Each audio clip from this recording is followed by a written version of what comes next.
One. Hello and good afternoon slash evening. I am once again delighted to be joined by Michael Valgren for the Amstel Gold preview. Michael, how are you? I'm good, thank you very much. Thank you for having me once again. It's a pleasure to be here. Not a problem. Couldn't not have you back considering your brilliant performance here last year. Uh, as we talk about it, looking back at last year, second place, obviously a phenomenal result in one of the biggest races in the world. What are your memories of the race? Oh, it's such a hectic and stressful race, always going right, left, and then you have obstacles in the middle and road furniture and some small, steep shit climbs, so it's a really cool bike race. It's kind of like Tour of Flanders, just without the couples, and because you gotta be well positioned all day and really pay attention to those road furnitures and when the road gets small, because there's a lot of crashes going on, and you really have to pay attention all the time. But it's a really cool race, and yeah, I like it. I performed well here a few times actually, so I think it's a race that suits me as a rider. So I'm happy to be back. And form is looking good since we've last spoken. 6th in E3, 11th in Flanders, which was a great result, and you even managed a short spell in the hot seat in the time trial in Pays Vasco.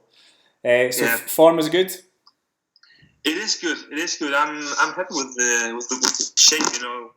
Like you say, I was 6th in E3, and it was a good start for me for the couples classic season. And I went to the Tour of Flanders, and I was pretty close to a top 10. We got caught with a group with Degenkolb and Christoph in the end, and yeah, they outsprinted me.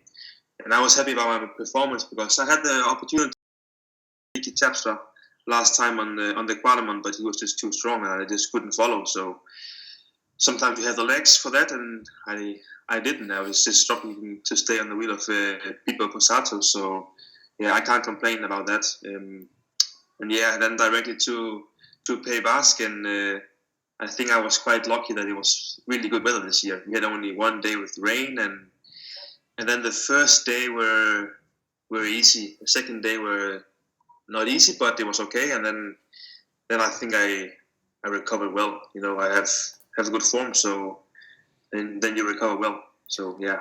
After your second place here last year, do you feel any more pressure than usual coming into this race?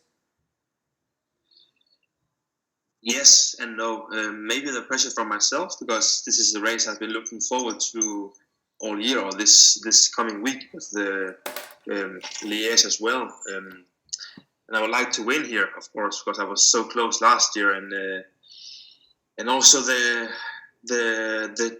team put a little bit of pressure on me. That's for sure, because this is maybe why they bought me to come here to make a result in this week. So I feel a little bit of pressure, but in a good way. It's not like that if I don't win, I don't think they will take my girlfriend and kidnap her to Kazakhstan. So. But I will do whatever it takes, to be up there. And if I do that, then what more can you do? Now, everybody's talking about the change of route. The organisers decided to make the Coburg slightly earlier. What do you think? How do you think this will change the race? It's a really good question, David. First when I heard it, I was like, damn, because I like the old parkour, but then you look at it and then you start to see when the important climbs are coming and how far they are from the finish, and then you start to think, okay, if we race as we have did in the last couple of classics, when the final has been starting with maybe 50 or 100 k's to go, then anything can happen. And I think people will attack far out. I think some teams have to, because with the change of route, guys like Matthews, Cambrelli, and Brian Cookar even, they have to be favorites, because they are fast, and so guys like Gilbert and the whole Quickstep team and Van Aert and these guys, I think they have to attack from maybe from Kreuzberg already. You mentioned the Kreuzberg there. We'll just quickly go over the climbs. So the key point of the race, I think everybody has agreed, would be Kreuzberg, which is 800 metres at 8.5%. Iser Bosweg, 1 kilometre, 8%. Fromberg, 1.6 kilometres, 4.5%. Kuttenberg, 1.7 kilometres, 5.5%. Then into the Coburg. And then the final two climbs, which are much easier than in previous years. Kreuzberg and Iser Bosweg seem they're the hardest in terms of the percentage, but the Kuttenberg is long. Where do you think people will start to make a move? I know it's so important always to be in the right position before, I don't know the climb actually, but we go on a big highway and we turn left into a small city, and then I think it's Kreuzberg, but I'm not sure or if it's Lohberg or Gutenberg or whatever bag it is, but I think if you're in the front there, you will be in the front for a long time, or you'll at least save some energy, but I think already the favorite will have to put some pressure on already on Kreuzberg or at least even Iser Bosberg, because Keutenberg for me is a really hard climb, because you say it's long and on top it's open, and it can be crosswind, and those 10 kilometers in between Keutenberg and Kalberg is really important for the race. If the teams behind they manage to work together, I think it will be a sprint. But if not, then I think the guys who go there they will stay away to the finish. But yeah, and the descents are very narrow and technical, and there's no large roads really from the Kreuzberg onwards. It's just very, very hard, and in fact 261 kilometres is about zero of flat in the whole race. Yeah, that must be quite hard to deal with. It's a really hard climb. We always have the first climb after, I think it's 8 or 9 kilometers. It's not like Flanders where we have 100 kilometers of flat before it starts. Here it starts right from the beginning. I remember struggling already in the first hour in this race, so it is a really hard and a race we have to keep eating, because there's also not easy with all these small climbs and roads and positioning, so it's a cool race for sure. We once again have done some stars. We are permitting a wild card selection these days, and you've gone for Sean Deby, a rider who is currently in good form. Yeah, I know Sean quite well, and I think this has been his goal actually this week for a really long time. So I believe he can do well here. I've been riding with Sean for a long time, since I was a youth rider, and he's always been really good at the one-day races. And he is a rider that could go away, because maybe other teams are paying more attention to Team Wellens or Tosh van der Sande of his team, So he is a guy who can maybe hide in the shadows of the big guys. So for me, he could be a really good joker. And he also was second or third in the Station Pays Basque. Yeah, he's sprinting fast. My own wild card, I've gone for Nathan Haas of Team Dimension Data, who started the season in really good form. Was also looking good in Brabantse Pijl on Wednesday, but he got a puncture on the final climb. So his result shows I think he was 40th something, but he's going well just now. And I think possibly distance might be too hard for him, but we'll wait and see. 1 star you have Ben Swift, Peter Vakoc and Tim Wellens. Just talk me through one of those guys, Michael. Well, who should I pick?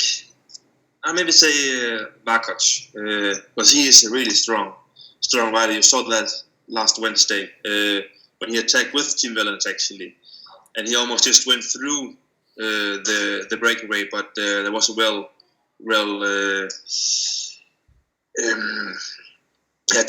Sonny Colbrady was really good, so he didn't let him go, and but Vakoc, he's for sure coming here with big confidence, and he have a strong team behind him, and he's also a guy like Sean Deby that people will maybe look more to Gilbert or some of the other guys from Quickstep, so he can maybe also hide in the shadows, and he also have a strong sprint because he was second in the race, coming just from behind this Wednesday, so he could do really well here, and I think last year he was also one of the guys who tried to follow me and Gasparotto, but he just needed a little bit more, and now he's 1 year older, so that means he's 1 year stronger.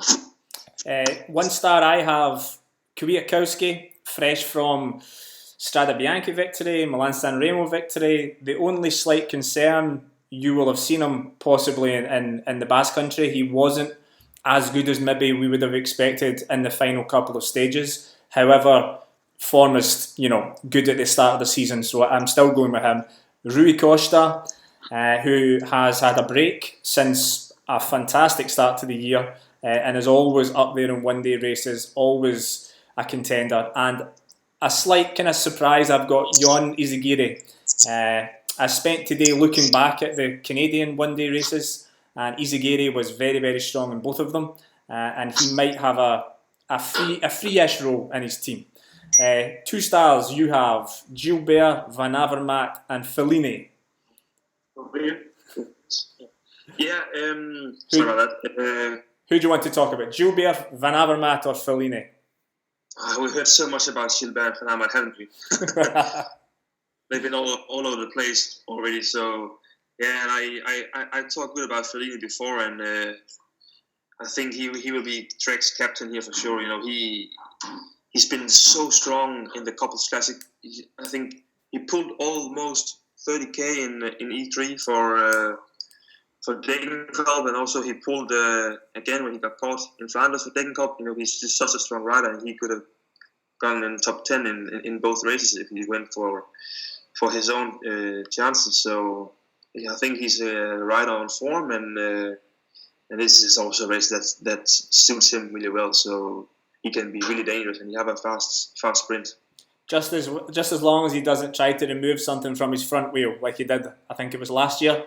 And yeah, he was already in the master start. I remember it looked so crazy. I was just behind him, like what happened there? And then he really hurt himself. I think he almost ended his career actually. Yeah, it could have been really, really bad. Crazy crash. 2 stars. This is where we haven't shared our stars yet. This is where we differ. In 2 stars, I have Matthews, Colbrelli, and I also have Tim Wellens. So I've got the 2 fastest sprinters in the race in at 2 stars. I don't think it's going to be a sprint. I think looking at Wednesday and looking at the teams of the sprinters, they are weaker than the other teams. So we have Sunweb for Matthews, we have Bahrain for Colbrelli. All the other teams basically don't want a sprint. So I have them in at 2 stars. And I've also got Tim Wellens, like you've mentioned already, such a super strong rider. This is his home races. He wants to do extremely well, and I think he'll be up there. Now, 3 stars, you've got Matthews, Colbrelli, and Valverde.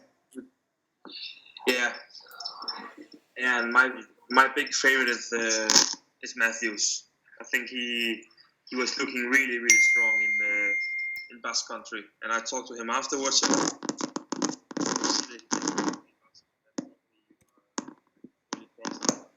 That race, and I believe that he can follow anyone up the small climbs. You saw that 2 years ago when he followed Gilbert, and there he just kind of lacked his sprint. But I think this year he's strong enough to go with the guys when they attack before the sprint if he wants to. And yeah, you say maybe he lack a team, but I think they are bringing a stronger team here for Sunday with Josh Breidler and Geschke and Mikko Kelderman back. So I think they have a good team here for him actually. I've got in 3 stars, it'll be no surprise, Van Avermaet, Gilbert, Valverde. Van Avermaet, just so impressive in Paris-Roubaix, taking his first monument. Outstanding form just now. Gilbert, one of the riders of the season so far, and Valverde, the 3 of them are just, they stand apart from the rest in my opinion as world-class riders just now. But it does depend on race tactics and how the situation plays out and if they get chased down, but they will sure attack. You mentioned Matthews there. Is he your pick? Yeah, it depends on the race, but I think he's gonna win. But I hope I'm gonna win. Now, actually, just if you have to talk about my own team, we're actually coming here with a strong team. I think Lutsenko is in really good shape, actually, so he can also be a joker. And I'm thinking about putting him in. And Jakob here as well. If you see the race, I think 2 years ago, Jakob he actually went away with Van Avermaet on Bimlerberg, and they stayed away onto the Cowbreak, I think. And yeah, so I think this year, if you attack on Bimlerberg like Team Welles did last year, you can go to the finish if you're really strong, and it will be a good race for sure. My pick will be Van Avermaet. I think the race will the race will explode early, and I think Kreuzberg, Isar Bosweg, that's when they'll go. I see a group of maybe 5 to 10 strong riders getting away then and not coming back. I hope you're in that group of 5 to 10 riders. I hope so. But Van Avermaet would be my pick.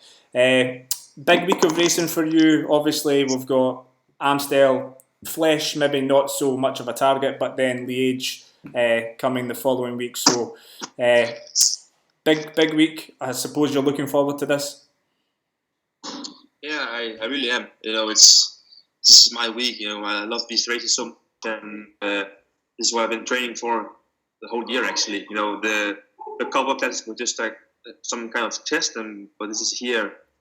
I'm supposed to be good, and I feel good. So, yeah, now it's just a matter of luck, and then if the legs are there, I'm sure I will be in the final. I just have to play my cards right, and then we'll see. Flesh maybe not so much. I think Valverde had that in his pocket already. So let's keep on to Liège after Sunday. Yeah. Well, Michael, thank you for taking time out tonight to join us, and best of luck on Sunday and the rest of the week. Thank you very much, David. Thanks.